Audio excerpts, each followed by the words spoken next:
welcome to Educate, Agitate, Organise Saturday. My co-host this week is Cathy Augustine, who, as well as being the secretary of Don't Leave Organise, is also the chair of Keep Our NHS Public Oxfordshire, and also a member of Keep Our NHS Public's National Executive Committee. Really great to have you here, Cathy. I'm really pleased you can be the co-host because tonight's programme is really important. It's all about the pay offer, the measly pay offer from this government to our NHS workers. Yeah, well, it's great to be here anytime, but particularly around these issues that you've just highlighted, Matt. Really looking forward to hearing from our frontline workers, shining a spotlight on grassroots campaigns, and actually what it's really like on the front line in the NHS now. And I expect that to be quite a harrowing and shocking description. So as you know, this programme is all about shining a spotlight on vital campaigns, workers organising up and down the country. Really pleased to have our two guests on this week. Without further ado, let's go to the interview.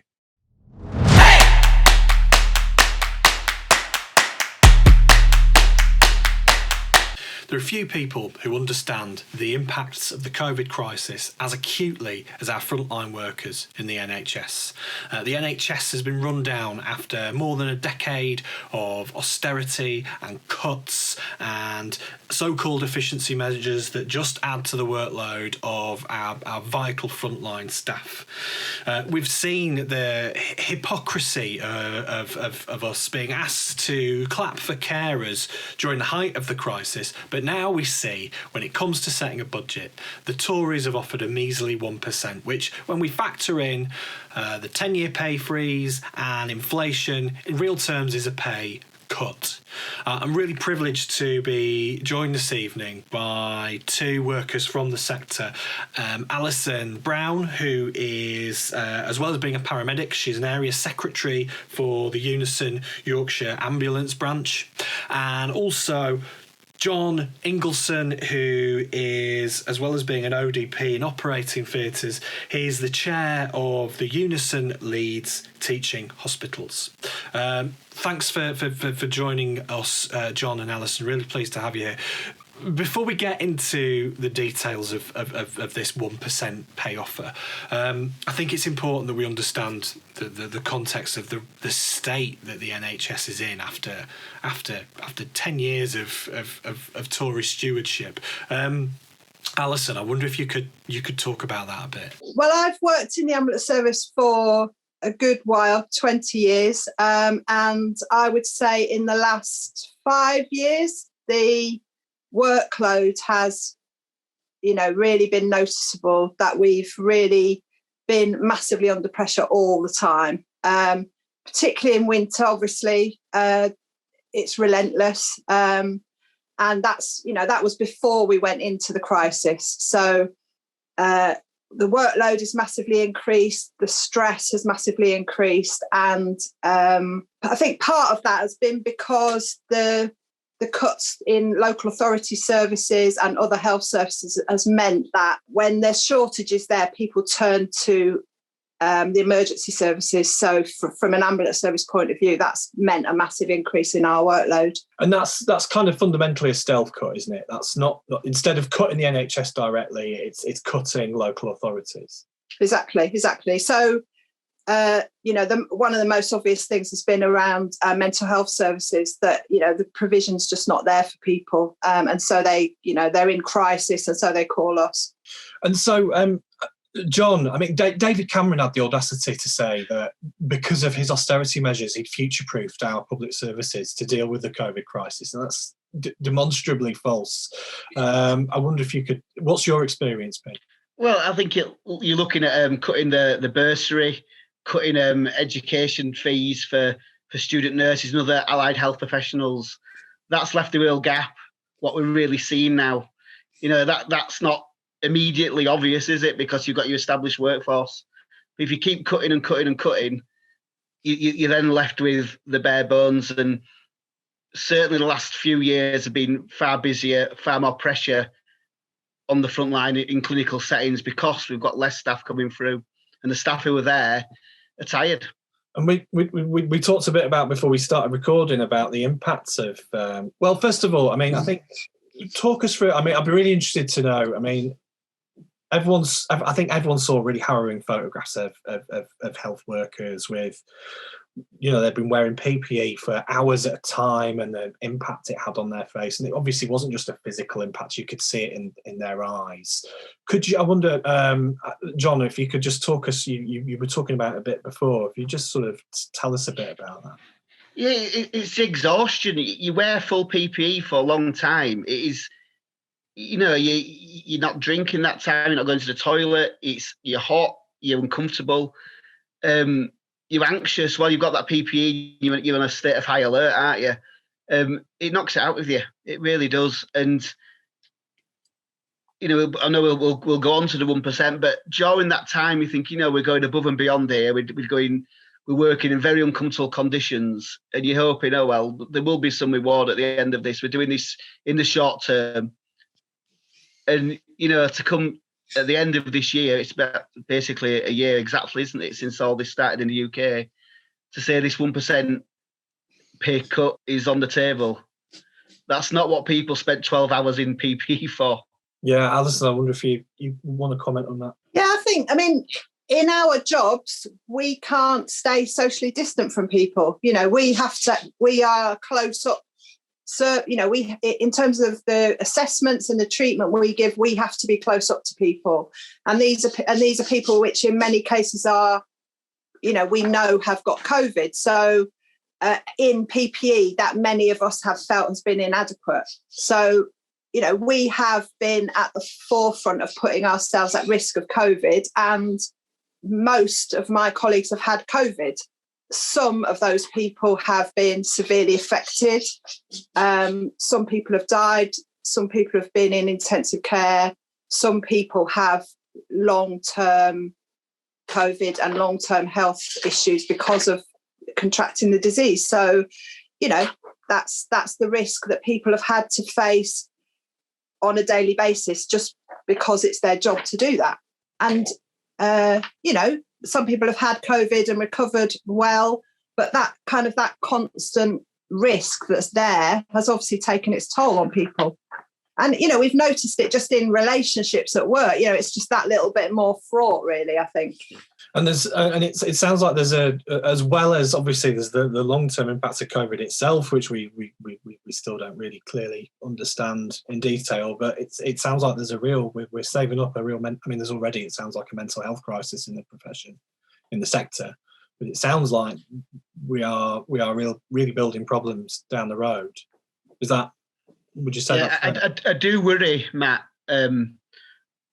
If and when things do settle, hopefully this summer we might have a period where things are a little easier. That dump of adrenaline's got to be huge throughout the health service, throughout everybody who works in health and social care, as Ali rightfully says, in care homes and in the community and what have you.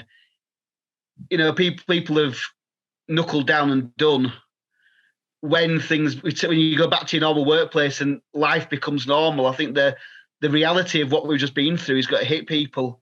A lot of trusts can put mental health services in place, and there's opportunities to talk, and my trust have got things in place, and it's been really good to be able to have that resource.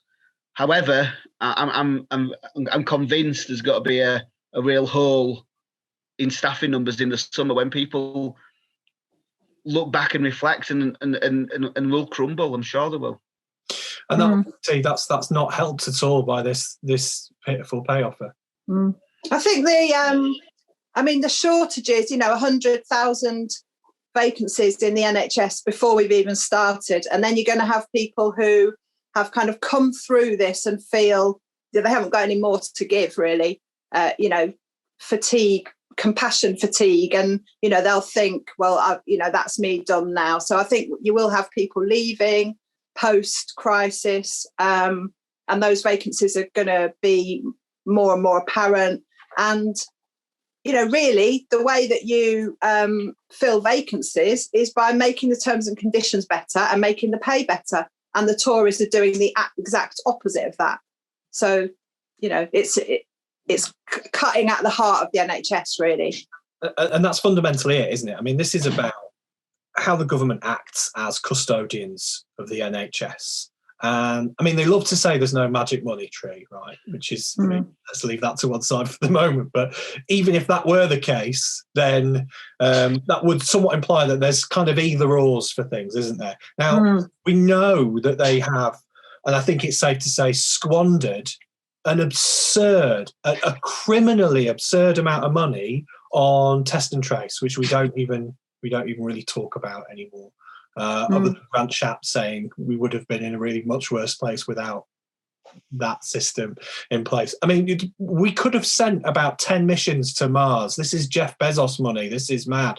And they have money for that, but they don't have money to look after the people who looked after us, who looked after the people we care about. What does that say? This is provocation, isn't it? Yeah, it is exactly. It's exactly that. It's provocation.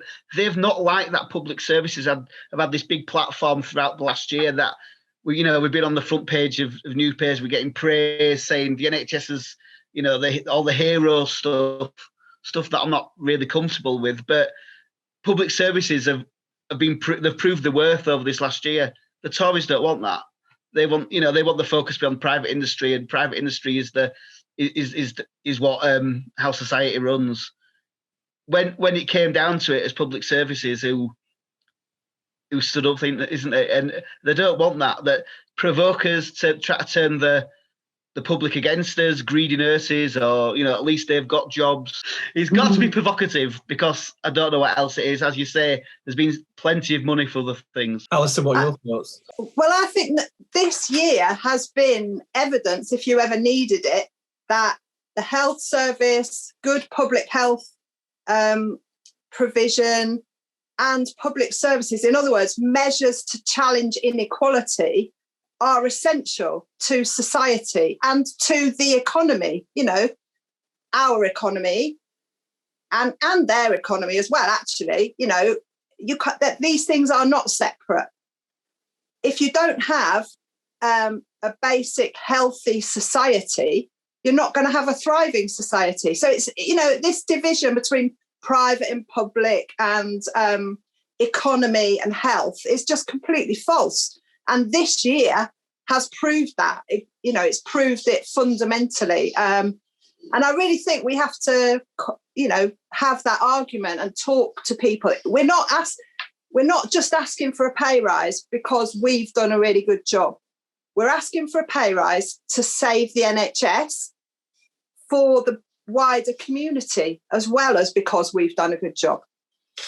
And people who work in the NHS spend their money in our economy. This is the thing. It wouldn't be extractive to give you people more money. That money would go into the economy. You've got to buy food, you've got to pay your rent, you've got to pay your mortgage. I think we should also talk as well. Of course, we're not just talking about health workers. I mean, nurses and doctors get a lot of headlines, and paramedics as well, obviously. But there's lots of other people. There's lots of other workers in the NHS as well, and this impacts them as well. I wonder if we could talk about that a little bit. The impacts have been felt across the NHS. Obviously, a lot of people who normally work in different roles in the NHS have gone frontline. So that's one aspect to this, is that people who have been in all different sorts of training roles have come into the frontline during the pandemic. But the increased workload and the stresses impacts throughout, and cleaning staff have been at the absolute forefront of making sure we've got safe environments. The impact has been felt across the board. So I'd like to. Yep. Sorry, John, go on. No, exactly what Ali's saying. Obviously it's nurses will get the headlines and healthcare professionals. It's just the nature of the beast. But we wouldn't be able to do our job at all without porters, cleaners, all the estate staff who managed to reconvert wards and what have you. They're doing that in hot areas, with those risks, especially on the first wave. We didn't know what the virus was. We didn't know the ramifications. What do you take home to your family? They were there with us all the way. And it's easy to say nurses, but it is every single person who works within that hospital, within that community, within that care home. So what do we do? Fight. We can't take it laying down. We can't just say, okay, 1%, or we'll settle for this, we'll settle for that. We need to get our message out there that if we tolerate 1%, one, it's a slap in the face to people who've been doing the job. But as Ali says, it's the future workforce. How are we going to recruit people to fill these gaps? What NHS will exist in 5 years' time if the people who've been through this pandemic slowly drop away and nobody new comes into the professions and into the hospitals and care homes? Ali? Well, there's already been, protests organised, and I think we have to carry on doing that. At the weekend, obviously, there was a fine put on a Unison activist who'd organised, a socially distant, very safe and well-managed protest. But I think we have to carry on organising protests within COVID measures, safe protests, and the public can back us in that. They can join those. But I think we have to start organising across the unions as well. Quite often in the health service, there's kind of competition between the trade unions. I think that's got to be set aside, and we've got to all work together as we lead up to the pay review process. We've all got to work together to say that 1% is not enough. Health workers say no are campaigning for 15%, and I personally support us campaigning for that. But we certainly need a pay settlement that will address the 10 years of pay reductions that we've had. I don't think, the Tories could come back and say, oh, OK, we'll give you 2%. To me, that's not enough. We have to work together to fight for a decent pay rise for all health workers. And that just, and so people understand that am I right in thinking that the 15% number, that comes from when you take into effect the pay freeze of the last 10 years, is that? Yeah, that's right, yeah. I mean, the government are simply lying about the amounts that they're saying we've had in pay settlements. They take the pay deals we've had over the last 3 years. It was quite a complicated settlement, and they take the most beneficial version of that and not even look at it in real terms when they're lying about the settlements that we've had over the last few years. We've had pay cuts, same as everyone else. 15% just takes us back to where we were 10 years ago. It's nothing, the figures are out there. They're out there. It's, we've had, as Ali says, year on year cuts all the time. And sometimes there've been freezes, sometimes there've been little pay rises, what have not kept pace with anything. 15% is only asking us to go back to where we were 10 years ago. It's not even a pay rise. This is it. This is what people need to understand. Really. And I think as well, just the context of it. I mean, we did touch on it. I think we probably should talk about privatisation in the NHS because the Tories like to say it's safe with them, but I mean, well, let's look over the Atlantic. I think there's something like 500,000 people have become bankrupt because of medical debt during the COVID crisis in the States, and that's what they want to bring over here at the end of the day. I wonder if Ali, could you talk us through that a little bit? Yeah, I mean, I think that the way that privatisation has affected the NHS in this country at the moment is through a lot of services being contracted out to the private sector and, just the fragmentation of the service. So the health workers that work in those bits of the health service are not even affected in general by this pay claim. So we've got lots and lots of people, and that includes people working in social care who are not being offered not even being offered 1%. So, I think as well as looking at our pay, we need to be looking at insourcing, those workers back into the NHS, and them, if that's not possible, then them fighting for parity of terms and conditions to us, like the stage workers are doing in the care home strike in London at the moment. We have to all the time, I think, be talking about those workers that, 10 years ago would have been NHS workers that aren't anymore. And I think that's it's the choices couldn't be starker, could they? I mean, we talked about the people who are burning out, and I think justifiably so, with the profession, and thinking, well, look, I mean, the government's treating me like the enemy, and is really sort of continuing to attack paying conditions. This is an increasingly dangerous job because of COVID. And that could lead to a complete collapse, and we end up with something like the insurance system they have in the States and all the consequences of that. The alternative to that is properly paying, not just a decent dignity wage, I think, to the people who've got us through this crisis, and actually properly funding services as public bodies for a public good. Because it's clear as well, I mean, the conditions that created COVID, they haven't changed. We could very well have another pandemic in the next 2 years, 5 years. You know, we just don't know, do we? Well, we do. I mean, we do know. We knew before this pandemic, we knew, because they've been, you know, the experts have said for a long time that we could expect it. And what the experts now say is that the environmental conditions that led to this pandemic are likely to lead to another pandemic, you know, and that these things are going to become more regular. So, you know, we do know, and we should be preparing. And when you look at the inequalities that have been at the root of what, you know, I mean, obviously it's partly has been the government policies, but the inequality that exists in this country has been at the root of the reason why we have been so badly hit. And, you know, like you said, those things haven't changed. And actually the government is moving, you know, in the opposite direction. Social inequalities need to be addressed at the end of the day if we're not going to be so severely affected by future pandemics, which we know are coming. I think for me, you know, as a rep in the workplace, the more support they can give you, your workplace reps, if you can, you know, amplify the message we put on social media, if you and have those conversations at home with people, there'll be a lot of rhetoric put out there by the press. As Ali mentioned, the Tory press will be talking about they've had a good pay rise last time and things like that. It's just to counter those conversations and say, no, it has been a 15 to 20% pay cut over the last 10 years. You've seen us going to work when nobody else was. You know, when you went to work within that first wave of the pandemic, there was nobody else on the streets, nobody at all. You know, there was the supermarkets and the hospitals and the care homes and what have you. That's the only people who go in there.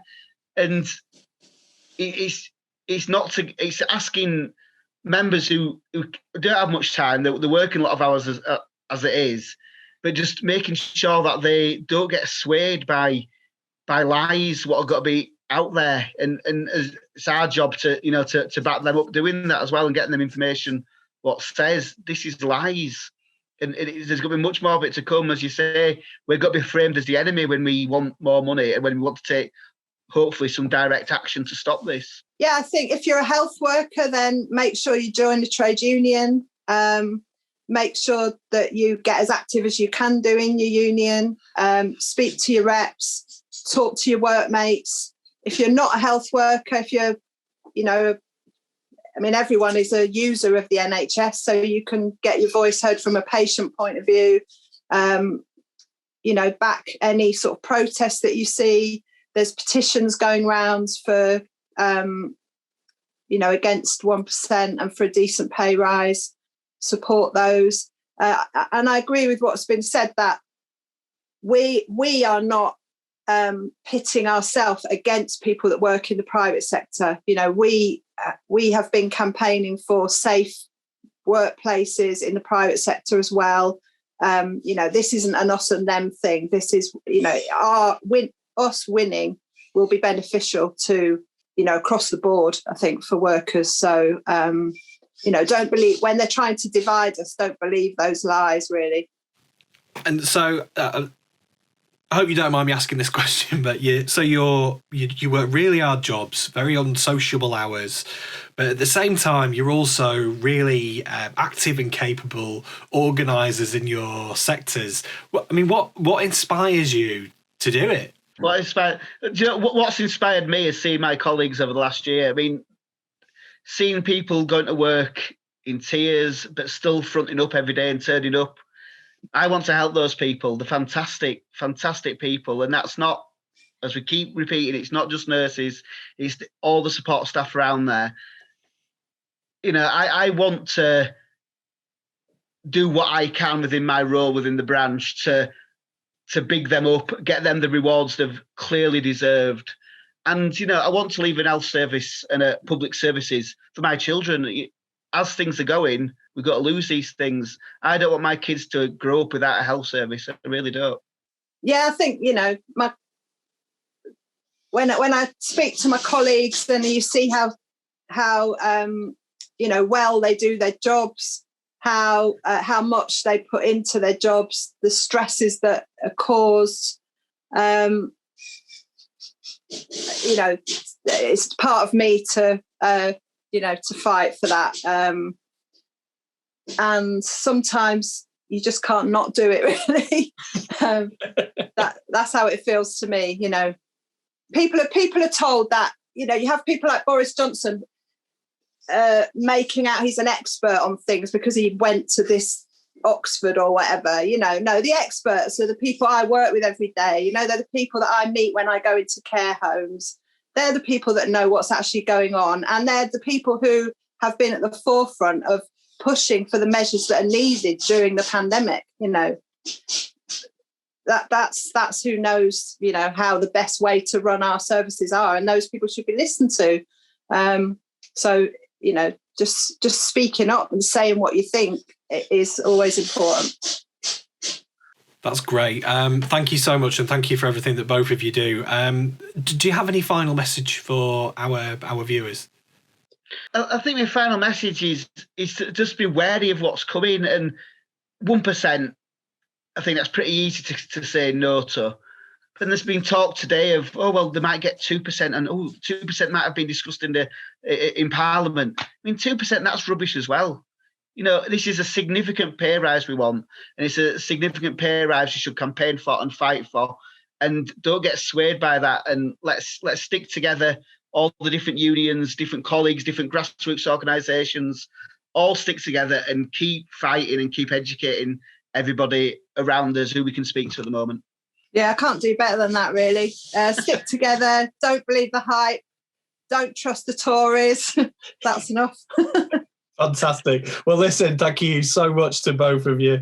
Really, really important to hear from really vital frontline workers, and how this just atrocious pay offer is just such a slap in the face. Thank you so much. Hopefully we'll have you back again in the future to talk about how we won this battle to get you decent paying conditions. Thank you for joining me. Thanks, Matt. Thank you.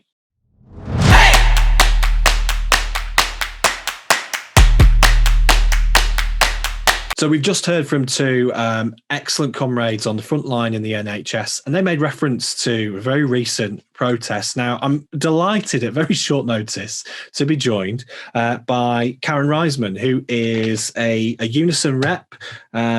She's a health worker from Greater Manchester, and she's also one of the co-founders of People Before Profit. Karen, I'm so pleased to have you here. I wonder if you could just, I mean, for people who don't know, what happened with the protest that you were one of the organisers for?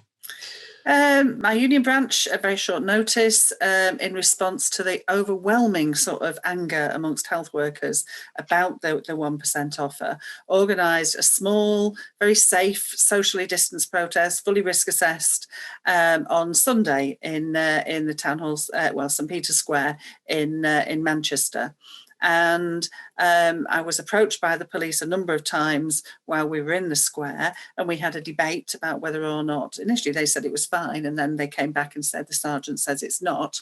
And I explained why I couldn't understand that, given that it was perfectly safe. And really, they weren't interested in whether it was safe or not. They didn't want to look at the risk assessment. They didn't want to discuss all the really strong precautions that we'd made. They just wanted to discuss the fact that they believed that it was unlawful under the COVID regulations.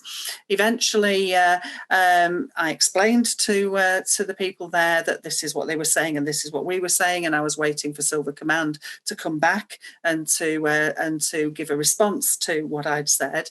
And they came back and said, said that their response was there was no room for negotiation or for discussion. They wouldn't consider a very short protest, but they wanted us to close it down. So I spoke on the microphone again and thanked people for coming, thanked people for the protest, explained what the police had said, that they'd said that they would find me and they would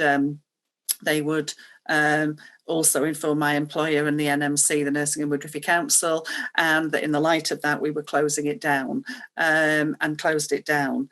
I then did some press interviews. At the end of the press interviews, when the square was empty, they then asked me to come to one side and issued me with a fixed penalty notice of £10,000 for organising a protest of more than 30 people in contravention of the COVID regulations. So just so I'm clear, so at the beginning you were told it was absolutely fine, and then when you were told it wasn't, you were complying. And we were in negotiations, so I was explaining why I felt it was perfectly safe, and they were explaining why it wasn't about safety, it was about it being unlawful. And they then took it up to the sergeant, and we were waiting for the sergeant to get back. I spoke with the sergeant, he then said he would take it up with Silver Command, and I was waiting for Silver Command to make a final decision about whether they were accepting our arguments or whether they were going ahead and insisting that we shut it down. And so at the point when they insisted that we shut it down, we shut it down. And so what's the response been? Well, the response has been two responses, really. One is disbelief, absolute disbelief that a group of the police say 40 health workers in St Peter's Square, completely socially distanced, should then be issued with a fine of £10,000. So disbelief at the fact that that happened in the first place, and then anger, real fury about it. And then the third response was an immense wave of solidarity towards me. So people who I don't know set up GoFundMe pages so that I didn't have to worry about the fine, and we've raised more than the fine. So I will be able to take legal action, and I will be challenging the fine. I don't think it's a reasonable response at all to what we did, and I don't think it's about safety. I think it's about whether anybody has the right to protest, and I think that there is a unsurprisingly desire from the government to stop people protesting. And of course, this isn't an isolated incident, is it? I mean, there's been bus drivers on picket lines have had pressure applied to them. I mean, what are the implications of all of this on the right to protest? One of the things that we said, and I said to the police and I said to the people in the square, is that we have a government whose management of the pandemic has led to 120,000, nearly 130,000 now deaths in Britain. Just them returning back to schools on the Monday, the day after my protest, 10 million people would be arriving at schools in crowds that would be 10 times the size of our protest, and they're deemed perfectly legal and perfectly safe. There's a budget that further enriches the rich and further impoverishes the poor. There's the test, track and trace that's still in the hands of Serco, who are completely incompetent and have failed.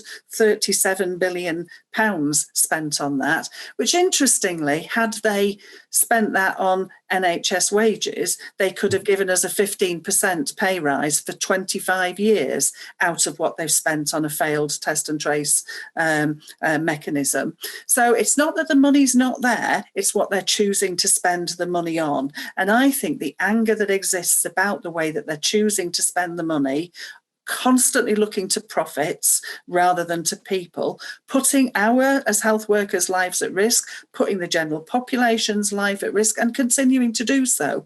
We wanted to protest about that, and the fact that you can't do that. We had 10,000 vacancies in the health service prior to the pandemic. We will have even more after the pandemic, because more and more health workers will think, I can't work at this sort of pace.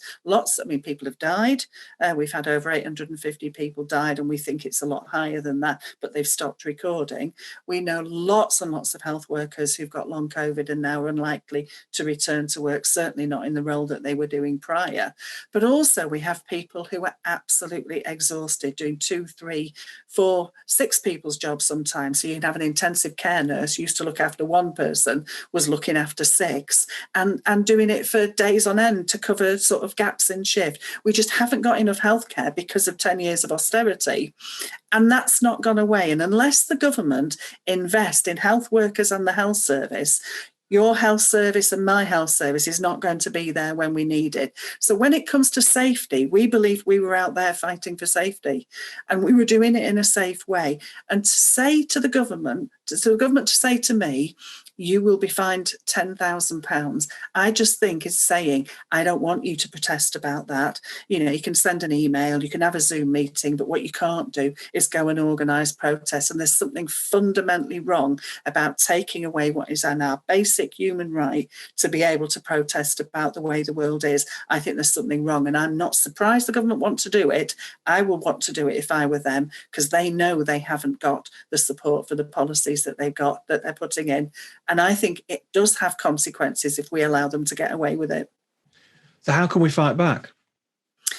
Well, I think we have to continue. I mean, we have to continue to resist. I will be challenging it legally. I think the risk is that people will cancel protests or not organise them whilst they're waiting for that to happen. Meanwhile, the government do more and more dangerous things, whether it's on climate change or picket lines or sort of, or general sort of, health service or education or any of the other potential protests, racism that people could make at the moment. I think we have to challenge that, but I also think we have to challenge it by continuing to protest. I think we have to say we're not prepared to just sit at home and watch the world get worse, watch people become more and more distressed and paying a price when the system is continuing to pay people who have already got massive amounts of wealth more. So the fact that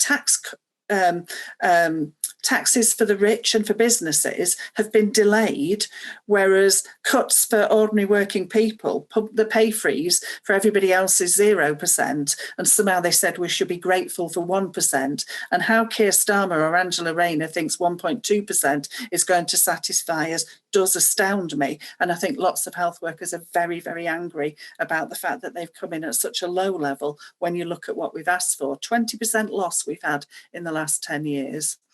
And I think, that the disparity between the scale of what they've charged, that they've paid for me. Somebody told me that, if Dominic Cubbins had been fined £10,000 for his trip up to Durham, that would have been 3 months of his wage increase. My £10,000 fine, it will take me 56 years to pay using my 1%. And that's the gap between the way that penalties like that impact on rich people compared to poor people. Not one business has been fined in the whole of the pandemic, right, for any of the infractions that we know have taken place in the DVLA, in Jaguar, in loads and loads of workplaces where people have been told, come into work anyway, don't tell anybody. And you just think, why is there such a difference between fining 2 people for going out with a cup of coffee in their hand or fining me for organising a very, very safe demonstration? What are the differences between that? And the differences is that I think they want to scapegoat and blame individuals for the pandemic rather than blaming themselves and their policies. And we have to have the right to protest, because otherwise it just carries on. Everyone keeps thinking, it'll be all right by summer, it'll be all right by autumn, it'll be all right by Christmas. It's now March and it's not all right, and they're predicting 30 to 50,000 more deaths. I mean, really important points there, not just about the health inequalities, but also the inequalities of justice that are just kind of highlighted by all of this. Karen, I wish we had more time to go into more detail. This has been really, really interesting, really useful. Do you have any final words for our viewers? I would say don't be intimidated, right? Because if we are intimidated, then it might feel scary to do what we did, which is to organise protests. But if we don't organise protests, the world gets worse, much worse. And I don't want to hear any other health workers saying, we've spent another shift and another 3 people have died, or another 5 people have died, or a colleague has died, or one of my relatives have died. We don't want more of that. We have to protest about the way the world is. And it isn't always easy. It's never been easy. But, I think we have to hold our ground and continue to do that in a safe way, in the way that we did. Karen, thank you again and good luck with everything. Thank you very much.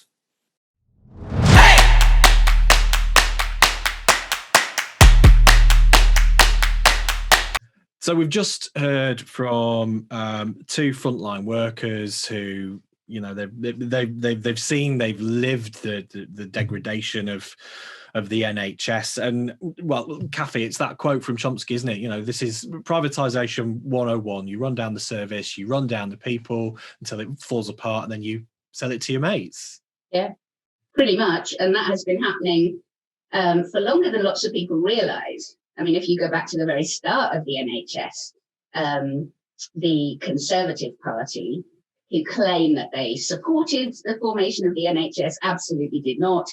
And every opportunity they have had since then, our NHS has been under attack by the Tories. This has ramped up recently. So, of course, there's 10 years of austerity measures overlaid on the Tory ideology of breaking up the NHS and, as you say, flogging it to their mates, along with what we've seen more recently, giving people contracts because they know them, not because they've had any experience of delivering what is needed to fight COVID. So, yes, absolutely spot on that Chomsky quote. And you sort of, well, you touched on those contracts. One of those contracts, obviously, for test and trace. I mean, I said in the interview, they are absolutely balmy numbers. I mean, when you look at the New Zealand test and trace cost $250,000 New Zealand dollars, or £250,000, I think, in our terms, and worked, and ours cost 37 billion. Yes. And failed. Yes, indeed. I mean, we talk about cronyism.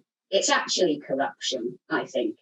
And for test and trace, that contract and all that money was given to a private company with an extremely poor performance record in everything else they've tried to do for the NHS. So although it was labelled NHS test and trace, it absolutely was not. It wasn't run by the NHS. And in Keep Our NHS Public Oxfordshire, that I am a member of, we've looked at local test and trace and the importance of that. We've had a big campaign around it, and it was supported by our two local MPs. A cross-party council motion was carried, and has been carried in many parts of Oxfordshire, actually. So Keep Our NHS Public launched this and have been pushing for councils to adopt and support it. But of course, test and trace can't work because unless you have isolation. So if you test people, you trace them, you quickly tell them that they need to isolate, not 10 days later, not 2 weeks later, quickly. This is why we're asking for a local service. If people can't afford to self-isolate, then, the whole system has not worked. And of course, the problem of statutory sick pay brings up a whole another set of inequalities. Oh yes, you're right, absolutely right, Matt. This is about poverty and inequality.